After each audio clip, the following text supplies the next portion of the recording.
BRS MLA పాడి కౌశిక్ రెడ్డి కేంద్ర మంత్రి బండి సంజయ్ పై చేసిన వ్యాఖ్యలు కరీంనగర్ ను అగ్గి రాజేసుకున్నాయి. పాడి కౌశిక్ రెడ్డి చేసిన వ్యాఖ్యలపై బీజేపీ శ్రేణులు ఆగ్రహంతో ఉన్నారు. ఈ నేపథ్యంలో ఎమ్మెల్యే కారును బీజేపీ శ్రేణులు ధ్వంసం చేశాయి. కేంద్ర మంత్రి బండి సంజయ్ ను ఉద్దేశించి పాడి కౌశిక్ రెడ్డి అనుచిత వ్యాఖ్యలు చేశారంటూ బీజేపీ శ్రేణులు ఆగ్రహంతో వీధుల్లోకి వచ్చాయి. పెద్ద ఎత్తున తరలి వచ్చిన బీజేపీ కార్యకర్తలు MLA Gangula Kamalakar camp office ముట్టడికి ప్రయత్నించారు.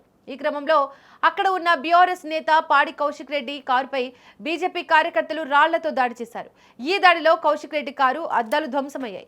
బండి సంజయ్ పై చేసిన వ్యాఖ్యలను వెనక్కి తీసుకోవాలని, క్షమాపణ చెప్పాలని డిమాండ్ చేస్తూ బీజేపీ కార్యకర్తలు నినాదాలు చేశారు.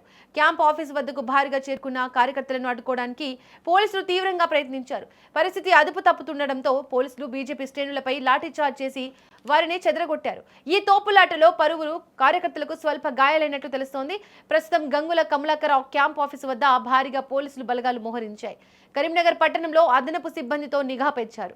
కౌశిక్ రెడ్డి వ్యాఖ్యలు దానికి నిరసనగా జరిగిన ఈ దాడిలో జిల్లాలో రాజకీయ వాతావరణం ఒక్కసారిగా వేడెక్కింది.